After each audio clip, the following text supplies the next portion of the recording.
Hola, hoy voy a hacer un resumen del capítulo 1 del libro de neuroventas.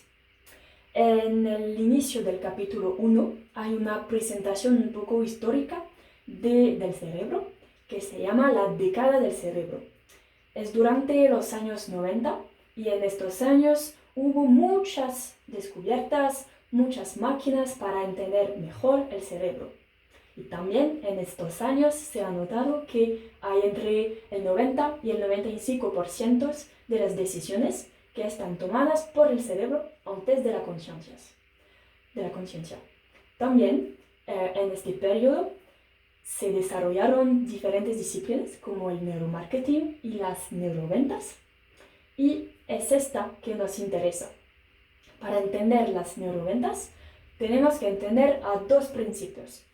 La neuroplasticidad, que es una manera de decir que el cerebro siempre cambia, que va a aprender cosas, va a experimentar cosas y esto va a hacer que el cerebro va a cambiar. Y también el segundo principio es el efecto priming, que esto significa que las percepciones anteriores del cerebro, que sean negativas o positivas, van a influir sobre la compra, sobre las ventas. Y esto es lo que nos interesa. Para entender mejor el cerebro, hay que saber que hay muchas partes diferentes en este cerebro, por ejemplo el hipocampo y muchas otras. Pero hoy vamos a hacer un focus sobre las funciones, que hay funciones de sentimientos, funciones motores, también funciones sobre la memoria, la razón, el pensamiento, el aprendizaje y muchas cosas así. También se debe saber que en el cerebro hay neuronas. Y hay también neurotransmisores, como la dopamina y la serotonina. Y también hay neuronas espejo. Estos son la base de la imitación y también de la empatía, que son muy importantes. También se debe entender el cerebro, pero el cerebro de dos tipos de personas, el cerebro del cliente y el cerebro del vendedor, para entender las neuroventas. Pues el cliente es el más importante. Hay que saber que en el cerebro hay dos hemisferios. Hay el hemisferio de izquierda, que se basa sobre la razón, sobre la planificación, el pensamiento racional sobre todo, y también el hemisferio de derecha, que se basa sobre las emociones, sobre la creatividad y lo hedónico. Y hay los dos hemisferios en cada cerebro, pero siempre hay un hemisferio que predomina sobre el otro.